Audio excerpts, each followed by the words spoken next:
அவங்க long video பார்க்க மாட்டாங்க. தைரியத்துல போட்டுட்டு இருக்கோம். வேற ஒண்ணும் இல்ல. அதுக்கு கையில ஒரு மஞ்ச பை, நானும் மஞ்சள் கலர் ட்ரெஸ்ஸ போட்டு மாஸா கிளம்பிட்டேன். இந்த பக்கம் பார்த்தா நம்ம டுக்காட்டி தனியா நிக்குது. சோலோ இங்க ஒரு டுக்காட்டி இருக்கும். இது யார் டுக்காட்டின்னு பாத்தீங்கன்னா ஒருத்தர் நம்ம ஹாஸ்டல்ல தான் அவர் படிக்கிறாப்புல. அவர் டுக்காட்டி. வெயில் சரியா கொடுத்ததப்பா. முடியல, எங்கேயும் வெளியே போக முடியாது போல இருக்கு.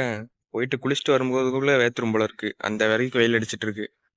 போயிட்டு குளிச்சுட்டு சாப்பிட்டுட்டு எப்படியே வர வேண்டியதான் கைஸ்.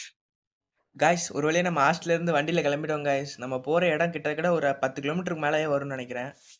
இந்த வெயிலில் தான் போகிறதுக்கு நமக்கு ரொம்பவே கஷ்டமாக இருக்குது. பாவம் இந்த வெயிலெல்லாம் வேலை பார்க்குறவங்களாம், அவங்களுக்குலாம் பெரிய ஒரு கும்பிடு தாங்க போடணும். கொஞ்ச நேரம் நமக்கு வெயிலில் போனாலே கண்ணெல்லாம் கட்டிட்டு என்னென்னமோ பண்ணுது. பாவம்ல அவங்களாம். இப்படி பேசிட்டே நம்ம கலெக்டரேட் தான் வந்திருக்கோம். இன்னும் தாண்டி போகணும். ஈஸியாரெல்லாம் தாண்டி போயிட்டு தான் வரணும் காய்ஸ்.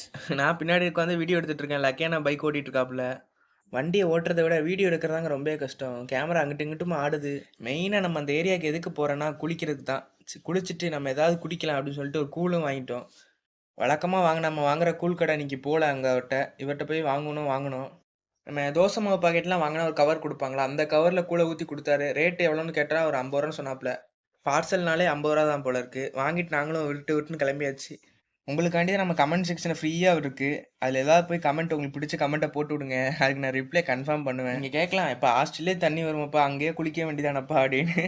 நீங்கள் எப்போவுமே அங்கே குளிச்சு ஒரு மாதிரி மண்டை பிசு பிசுன்னு ஆயிட்டுங்க. இப்போ நம்ம போகிற இடத்துல தண்ணி அப்படியே குடிக்கலாமா, அந்த அளவுக்கு டேஸ்ட்டாக இருக்குமா. போகிற இடம்லாம் ஒரே பெண்டாக இருக்குது. வந்த மாதிரி தெரியலையே ஒன்றும். குளையங்குடியா ஏதோ சொல்கிறாங்க, ஏதோ ஒரு ஊர். நானும் லக்கியானட்ட பேச்சை போட்டே வரேன். எதிர்காலத்துல பேசுறது வேற ஒண்ணுமே கேட்க மாட்டேங்குது காய்ஸ். ஒரு கையில பை, ஒரு கையில கேமரா, இது எல்லாத்தையும் வச்சுக்கிட்டு வீடியோ எடுத்தே வரதுன்னா எவ்வளவு கஷ்டம். இதெல்லாம் யாருக்காண்டி பண்றேன்? நம்ம சப்ஸ்கிரைபருக்காண்டி தான் காய்ஸ் பண்றேன். உங்களுக்காண்டி தான் எல்லாமே. இன்னும் நம்ம கொஞ்ச நேரத்துல நம்ம ஸ்பாட்டுக்கு ரீச் ஆயிரும் நினைக்கிறேன். புல்வெளிலாம் நல்லா இருக்கு, மரம்லாம் நல்லா இருக்கு. நமக்கு இந்த மாதிரி இடத்துல இருக்கணும்னா ரொம்பவே ஆசை. ஆனால் டவுன்ல இருந்து ரொம்ப கஷ்டப்பட்டுட்டு இருக்கேன். எங்க இருந்தாலும் நம்ம ராஜா மாதிரி தான் இருக்கும், அது வேற விஷயம்.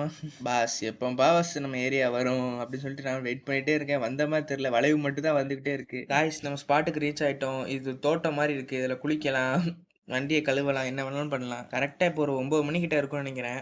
இப்போவே வந்தாச்சு. நல்லா குளிச்சுட்டு வாங்கி வச்ச கூலையும் குடிச்சிட்டு அப்படியே கிளம்ப வேண்டியதான் நம்ம. இங்கே தூத்துக்குடி பக்கத்தில் இருக்கக்கூடிய அந்த கோயிலுக்கு வந்தால் தெரியும். அங்கே இந்த மாதிரி தான் ஷவர் இருக்கும். அதில் குளிக்கிறதுக்கு எவ்வளோ ஒரு அமௌண்ட் சார்ஜ் பண்ணியிருக்காங்க. சின்ன வயசில் போனது, இப்போ ஞாபகம் இல்லை.